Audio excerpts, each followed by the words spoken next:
and the All Indiana Podcast Network. This is the News 8 Daily 8 Podcast, a Wish TV News 8 update.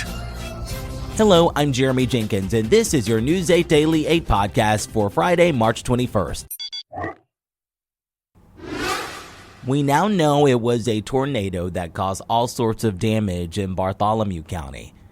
We were actually near Columbus as residents started cleaning up. One resident tells us that her family farm took a hit during Wednesday night storms. Honestly, I just felt like crying.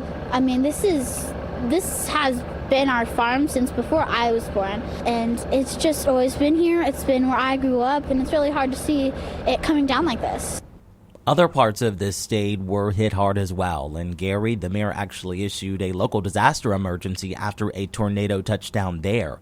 The deputy fire chief said a woman was rescued from her home. The chief says she was taken to a hospital but is expected to be okay. In Fort Wayne, police say a teenager is dead after a shooting, while another teen and a man were also injured. Officers say they were first called to Pennsylvania Street just before 9 last night on reports of a person shot. There, police found the 3 victims with gunshot wounds. The teen boy was pronounced dead on scene, while police have not said the connection of the other teen and the man. Investigators have not released any information on a suspect or what led up to this shooting. To ITMate, the health department has given one Indianapolis apartment an emergency notice violation because of a broken elevator. News 8's Kyla Russell reports. 18 days. That's how long it's been since one woman living with a disability has left her unit inside the Turtle Creek Apartments. The Section 8 housing complex is on Indy's north side. She says she chose this apartment because of its emphasis on accessibility. There needs to be a way to be able to leave your home and not feel trapped all the time. This woman lives upstairs and relies on a wheelchair to get around. She asked to remain anonymous out of fear of retaliation. She says her disability already leaves her isolated. Being stuck inside 4 walls is only making it worse. I'm missing a doctor's appointment today because the elevator is broken that I really needed to go to. Her husband, who takes care of her, first told her the elevator was broken. She waited a week, hoping it would get fixed. With this sign still hanging on the door, she reached out to the complex for help. We're waiting on these parts, and the parts are not easy to access. So we're going to be having to wait at least 2 weeks for the parts to come in. The Fair Housing Center of Central Indiana tells me a landlord must either fix the issue impacting a person with a disability or provide other accommodations, like alternative housing or a hotel, even possibly providing delivery service. The apartment's parent company told me they've been in contact with the company repairing the elevator since it broke down and are working to get the parts as fast as possible. Then 2 weeks rolled around. I didn't hear anything. I waited till 2.5 weeks, and then I emailed them again. They still, they never responded to my email about, an update. She also has safety concerns. With the elevator broken, I can't get down the stairs, and I'm not going to be, most likely, according to statistics, I'm not going to be even seen as a priority to get me downstairs. She tells me when she first emailed the complex several days ago, they said the Indianapolis Fire Department knew about the issue. But the fire department told me they didn't know about the issue until I asked about it. They sent a fire marshal out a few hours later. In an emergency, it's important for IFD to know about anyone that isn't able to get out of the building on their own. Last night, there's tornado warnings, but I couldn't get down to the ground floor. What if there was a tornado? What would I have done? The woman also tells me she's contacted the Indiana Civil Rights Commission for help. I'm Kyla Russell for Wish TV, wishtv.com, or follow us on Facebook for updates. On to some international news. The London Fire Brigade says the fire that has shut down Heathrow Airport is under control, but that could still impact your travel plans. Air travel across the world is being disrupted as airport officials say they expect significant disruption over the coming days and that no one should travel to the airport under any circumstances until it reopens. Authorities say around 70 firefighters were on scene after an electrical substation caught fire. That was on Thursday night. They say over 16,000 people are without power in the area and 150 have been evacuated. One aviation expert laid out the potential scale of disruption the closure could cause. I'm expecting significant turmoil. Heathrow handles about 250,000 passengers a day.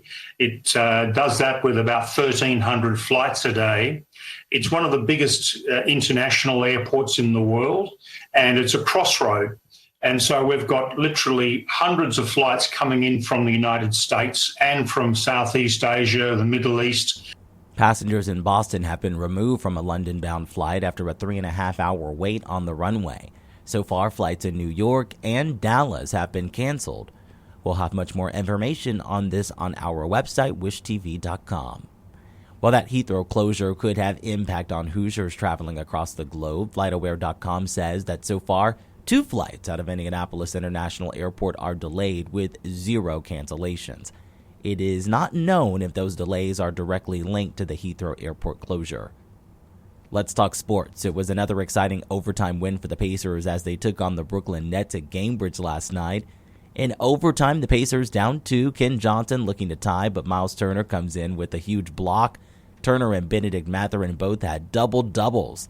The Pacers won 105-99. 3 Indiana women's teams will tip off in the NCAA tournament today. 9-seed IU will take on number 8-seed Utah today in South Carolina. That's at 1:30. The Fighting Irish will host the first-round game against Stephen F. Austin in South Bend.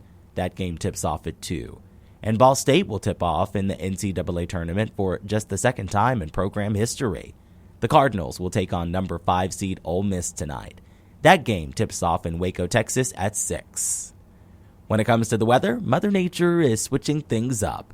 Storm Track 8 says it will be warmer with increasing clouds. Meteorologist Marcus Bailey has your News 8 Daily 8 forecast. Some better days ahead after some grossness yesterday. Live look at Lucas Oil right now. It is all dark right now this morning. 28 degrees, southwest wind at 7. Winds are not a tremendous issue. Clear sky overhead does make it feel pretty cold. Wind chills are into the lower 20s this morning. 17 degrees colder than 24 hours ago. So it is a significant dip from where we were this time yesterday morning. However, you could see some warmer air building back out west, Iowa, Missouri, across the Mississippi River. That milder air will head our direction as we go throughout the day today. But you have a tremendous ridge of high pressure down south. And it is crystal clear, basically from the Mississippi River on east. We'll see some of these clouds that are marching through Iowa and Missouri and now into western Illinois. Some of those will start heading our way. But look, I think it's going to be a very bright day today. And it should be a far better day in terms of temperatures. 46 at noon, 57 for your high later this afternoon. That's a significant warm up from yesterday afternoon. Of course, we were only hanging out in the 30s for much of the day.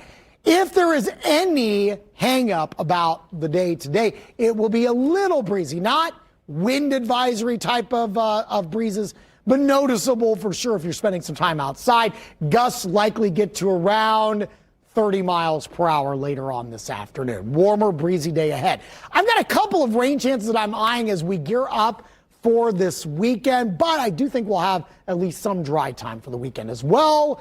And I do think we're going to start gradually warming things up. A nice little trend setting up for the last week of March. We'll talk more about that in my Storm Track 8 forecast coming your way in just a few minutes. To get a peek at Marcus Bailey's full forecast, just head over to wishtv.com, or you can download the Wish TV Storm Track 8 app. And don't forget to check out our Storm Track 8 weather blogs. This has been your News 8 Daily 8 podcast for Friday, March 21st. I'm Jeremy Jenkins for Wish TV, wishtv.com, or follow us on Facebook for updates. This is the News 8 Daily 8 podcast, a Wish TV News 8 update on demand. For even more, on demand and on the go, connect with Wish TV on Facebook at wishtv.com and on the free Wish TV mobile app. Thank you for listening. And be sure to like, subscribe, and follow this podcast for updates every weekday morning on the All Indiana Podcast Network and wherever you get your podcast.